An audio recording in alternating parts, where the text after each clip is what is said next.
The Blue Beetle.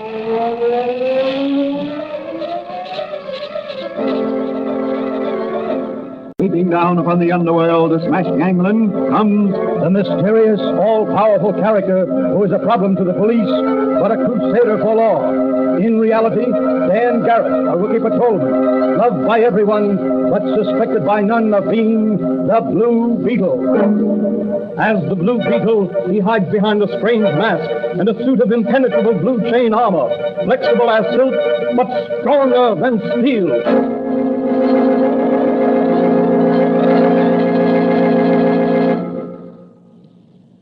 Today's episode of The Blue Beetle is entitled Death Rides on Horseback. A mysterious masked rider has been waging a one-man war on the city's police department. Several policemen have been shot down, murdered in cold blood by this fiend on horseback. Every man on the force has sworn vengeance against this mysterious killer. Patrolmen in pairs patrol their beats, but always the killer marks his victim, shoots him down, and gallops away to a secret hiding place in the vast wilderness of the city park. Can no one track him down? Is there no one to put an end to this one-man blitzkrieg? What is his motive? As our story opens, Patrolman Dan Garrett, who is also the Blue Beetle, is with his friend and advisor, Dr. Franz, in his apothecary shop. Danny, what are you going to do? I'm going to get that killer if it's the last thing I do. Be careful, Danny. You know this mysterious killer shoots policemen on sight. I know that. But he'll have to be pretty quick on the draw to beat Manigan and me. I'd feel easier about you if you were dressed in your blue chain armor of impenetrable steel. Well, so would I, but first I've got to meet this mysterious horseman in the uniform of a police officer. Manigan and I are going to take a little jaunt through the park in a patrol car. Well, you'll know best, Danny. But be careful. I will, Doc. Well, I've got to be moving along. I'm meeting Manigan at headquarters at 10 o'clock. Nearly that now. So long, Doc. I'll see you later.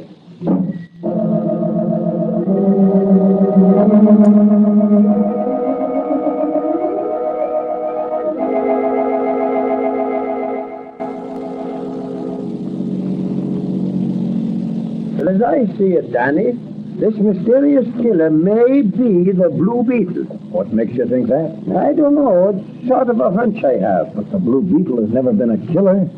At least not of the forces of law and order. Yeah, that's true, but still he's always working undercover. He may not be the killer, but it wouldn't surprise me to learn he is in cahoots with him. You've got the Blue Beetle on the brain. Maybe so, but someday I'm going to land that baby and... Hey, what's that stoplight ahead? It's changing. Okay. Danny, will you see if you can find the keys on the floor there? I think they slipped out of my pocket when I got in the car. Okay. No, I don't see anything. All right, cover. You start putting this. Oh, he got me, Danny. The killer. Where, Manigan? In the neck and shoulder. I didn't have time to draw my gun. I wasn't even looking. Those keys of yours. Yes, I know, Danny. Here, move over this way. Let me slip under the wheel. Where are you going? I'm going to drive you to the hospital first, and then No, I'm not hurt bad. Let's get after that baby that just winged me. Well, are you sure you can hold out? Sure I can. Well, okay then. Here we go.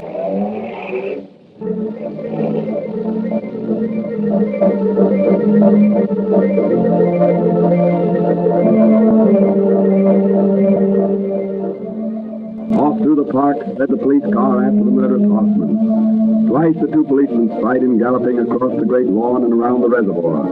But each time they tried to cut him off, he changed direction and finally disappeared.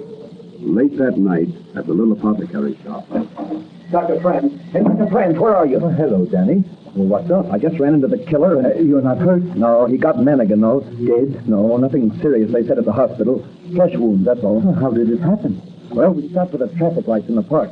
I was looking for Manigan's keys on the floor of the car when suddenly the killer appeared out of nowhere, started firing, and then dashed away in his horse. We gave chase, but lost him in the woods. Oh, what are you going to do now? The Blue Beetle is going to nip this killer and nip him good. Your chain armor and mask is in the back room there. I rather expected you'd be needing them tonight. Thanks, Doc. And is my equipment in that secret place in my belt? Yes, everything is complete. Fine. I borrowed a horse from the stables, the mounted squad, when no one was looking. He's outside now. As soon as I get into my Blue Beetle armor, there'll be another mysterious horseman in the park. But this one will ride as an avenging angel.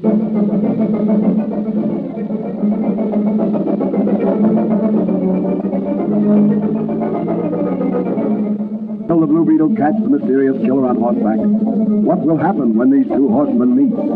Can Dan Garrett as the Blue Beetle avenge the death of his brother officers on the police force? Let's look in on the editorial rooms of the York City Chronicle.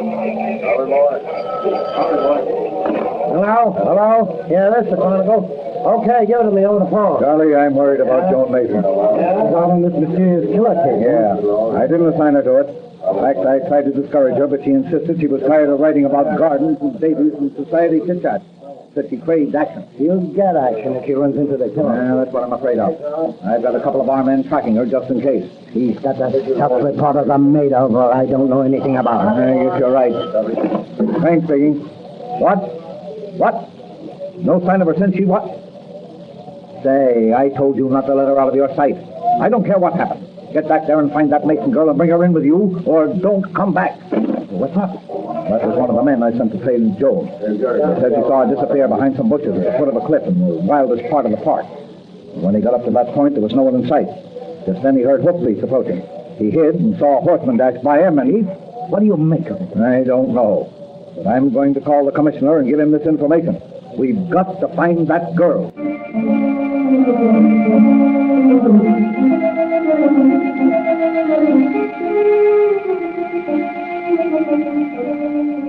What has happened to Joan Mason? Who was the mysterious horseman Editor Crane mentioned? Was it the fiendish killer, or was it the Blue Beetle? In the still of the night, a lone horseman steals along one of the park's many bridle paths. Suddenly, he draws rein. I wonder who that is ahead there, silhouetted against the sky. It may be a mounted officer, or it may be he's moving off, down toward that traffic light on the highway. Let's go, Bright Star. Pull up there. You can't escape me. Empty your gun. You can't injure the Blue Beetle. Oh, it's a Blue Beetle. Try and catch me. I'm gaining on him. Now for a leap to his back. There. All right, killer. I've got you. Pull up or I'll choke the life out of you. I can't stop this boss. He's running away. Give me those reins. It's no use. You can't stop him now. And I'll turn him. He's heading right for that cliff. Here, we're both in you. Turn it up off. Not yet. I've got you, and I'm not going to leave you. If you want to die, all right. Here we go. Here goes.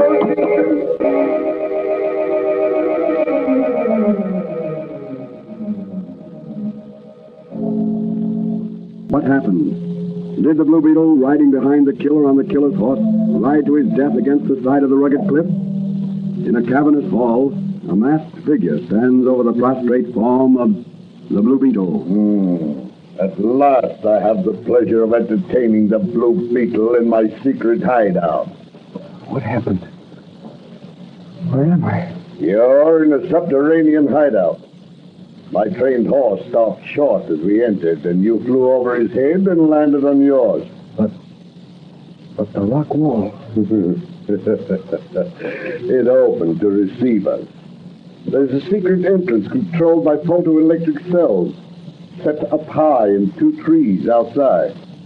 Only a tall person on horseback passing between that can break the circuit which opens the secret entrance. Very ingenious. And now? Now I wish to talk with you. That's why I have you there in that cell. Why I led you into this rest house. Rest house? Yes.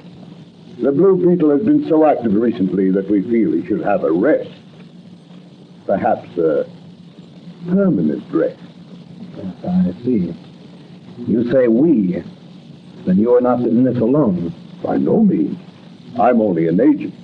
A special agent of a very powerful political ring who wish to discredit the present commissioner of police and put in their own. You think that murdering a policeman in cold blood, as you have done, will discredit him? Listen. Cops killed my brother. I hate cops. If you were a cop, I'd have shot you down like a dog. You're insane. No, ambitious. For what? Power. What can you hope to gain by murdering policemen? Cops are $1 a dozen. They'll never be missed. But if we can make the citizens lose confidence in the present administration, we can put our own men in command of the city. You'll never put it over. Who'll stop us? The Blue Beetle. What? So where you are, in that cell? Don't make me laugh. Listen. You think you're smart because you cleaned up a few so-called big shots. You never even got near the top. Why, when I'm commissioner of police... Yes, me. The political power I represent has promised me the job. There's only one person standing in my way. Who? You. I'd have put you out of the way long ago. But Scarlatti... So it's Scarlatti that's behind all this. Yeah. I don't think for a minute you'll ever have a chance to spill the beans unless you agree to come in with us. You'll end your career in this little cell. The chief admires you and can use you. He wants you to be on our side. He wants you to lay off his friends. Now, there's plenty of dough in it for all of us, and you'll get yours. But don't think you can agree to work with us and then double-cross us. We'll be wise to any trick you try to pull. I see. When does Scarlatti want his answer? Take your time. There's no hurry. Take a week to rest up here. You've been pretty active recently. You need the rest. Of course, there's no food here, no drinking water. Unless I open this valve to the park reservoir and flood your cell. But what's a little thing like that to the Blue Beetle? The answer is no. Go ahead, do your worst. Tell Scarlatti that I say there's not enough money in the United States Mint to buy the Blue Beetle. I'll get Scarlatti and others like him, no matter how high I have to fly. All right. I'll take your message to Scarlatti, but when I return, you won't be alive to hear his answer. Now let's see you swim out of this, Mr. Blue Beetle.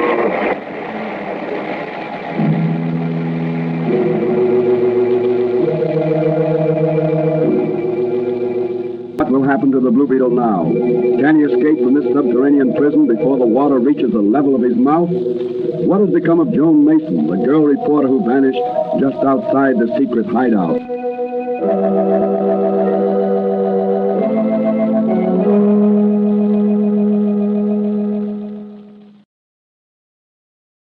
Far away in another part of the city, Dr. Franz is working in his laboratory. Strange, I haven't heard from Danny. I hope he hasn't... that must be Danny now. Hello? Hello, have you Doc? Can you hear me all right through this portable wireless telephone? Yes, Danny. Where are you? I'm imprisoned in an iron cell below ground somewhere in City Park. I'll tell you more about it later. What can I do to help? I need some more electric juice in my magic ray machine. Yes. If I can get some more juice, I may be able to burn through these iron plates before the water rises too high. Water rises too high? Are you in danger? Look, Doc, please don't ask questions. Just do as I say. It's your only chance to help me. All right, Danny. I'll do what I can. Good. Now hook up that energizer of yours to the radio locator. Tune in the midget antenna in my Blue Beetle helmet and shoot some energy through to me. You know, like you did last time. Certainly, boy, certainly. Just a minute now. There's the locator working. 2 points west and a half more. That's it. Hello, Danny. Danny, my dial indicates contact. Okay, Doc. Okay, shoot the juice through. Here it comes. Hello, Danny. Are you getting anything? Sure thing, Doc. Coming through fine. The power of my magic ray is building up.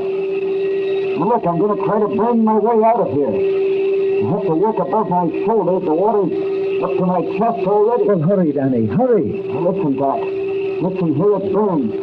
I'm cutting right through the steel with my magic ray. Hurry, Danny. Hurry, boy, hurry. Doc, can you give me a little more juice? I can't give you any more. You're getting the limit. Okay, Doc. Okay. The water's up to my neck, but there's only one more thread to cut away. Then I'll be able to put... Danny! Danny! Hello! Can you hear me? Answer me, Danny! What's happened? What's happened, Danny?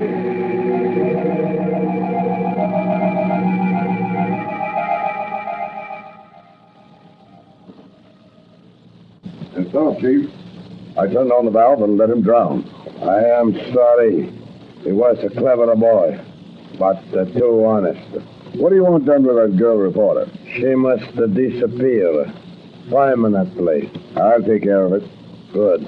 Listen, I am a respectable businessman. Everybody know I'm a respectable. I am a friend to everybody.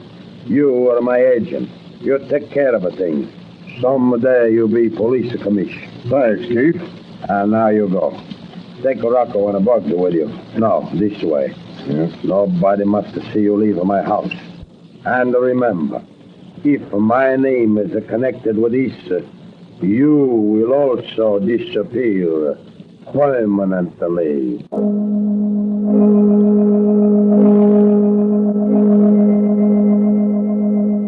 Meanwhile, in the subterranean hideout, a ghostly figure is stealing up a winding stairway.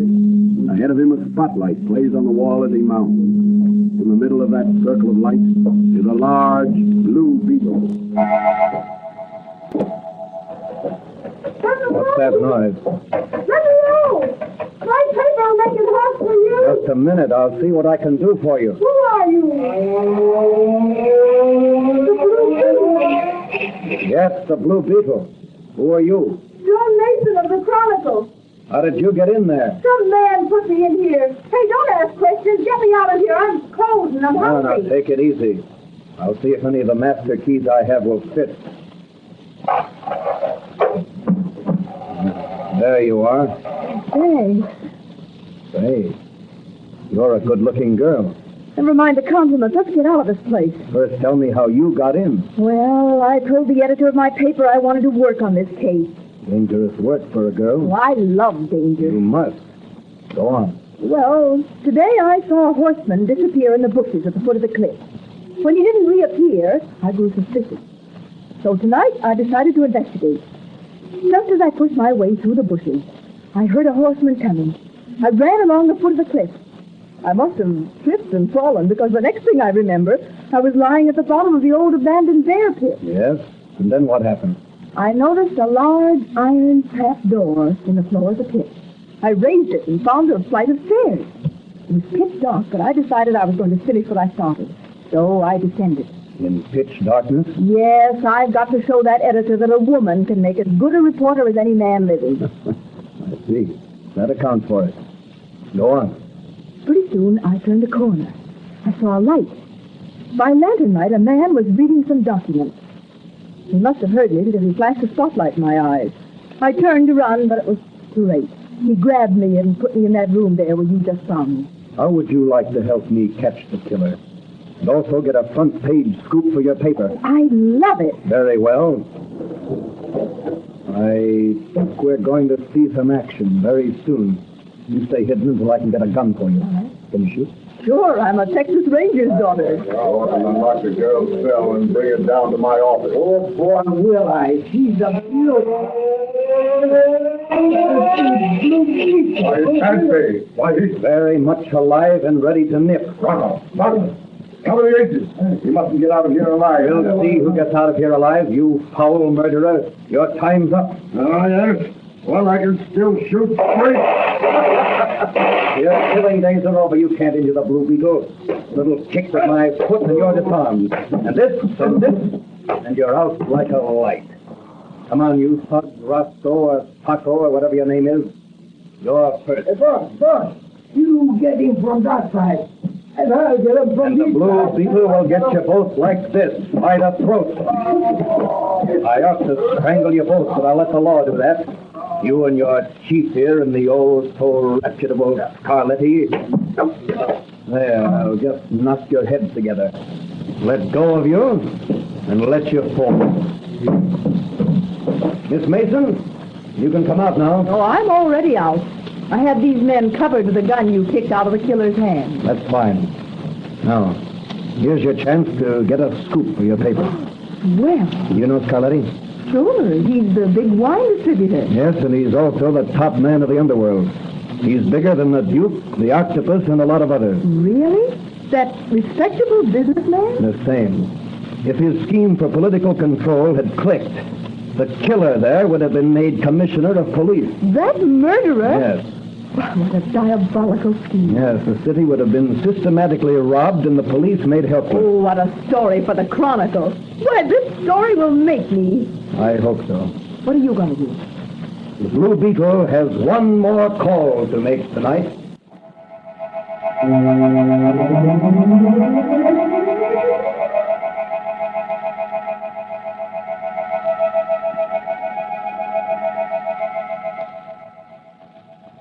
Hello. Hello. I'm telling you, I'm a respectable businessman. No. How much money? Summertime, I wish I was not so honest. No, I don't want some part of it. Why you not talking to someone like the Adder?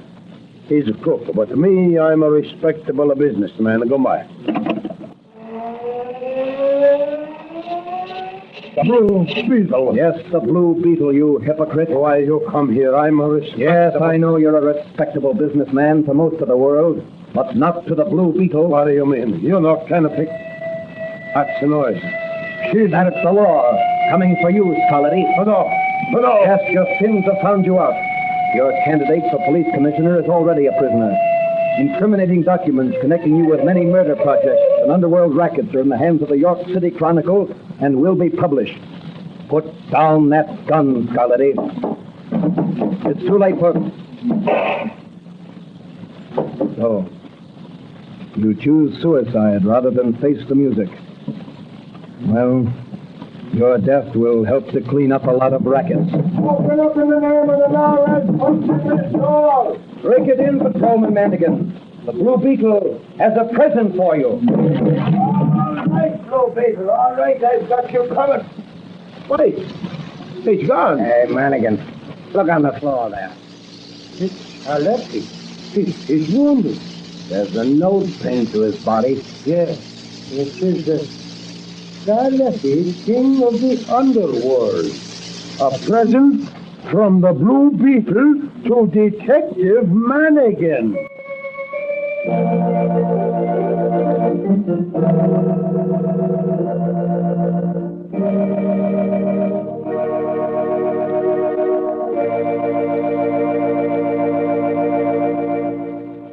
Again, the Blue Beetle has crossed swords with gangland and come off the winner.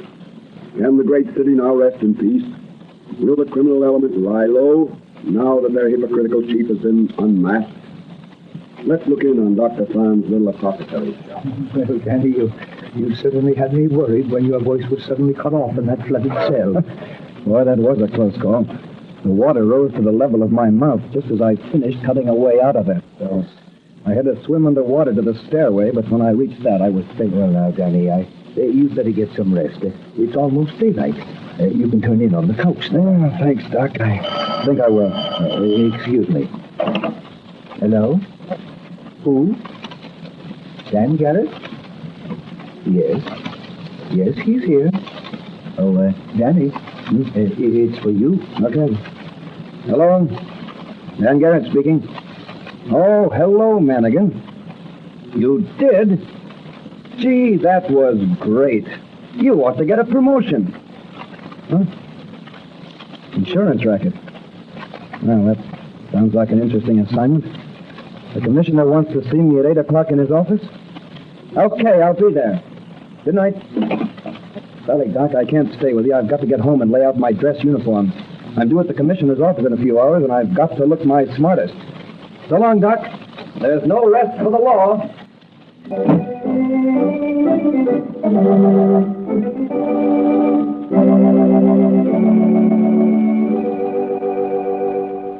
And so Dan Garrett gets ready for a new assignment. What will develop in the insurance racket? What new dangers will he face? Can it be that there are still some criminal masterminds at work in the great city? These questions will be answered in the next episode of The Blue Beetle.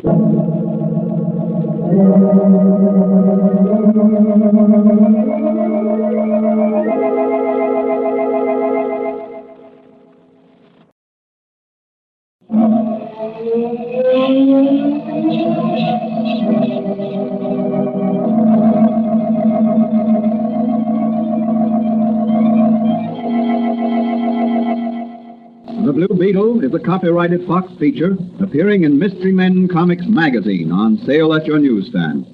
The Blue Beetle is on the air twice a week on this same station. Consult the broadcast schedule in your local newspapers. And don't forget to listen in.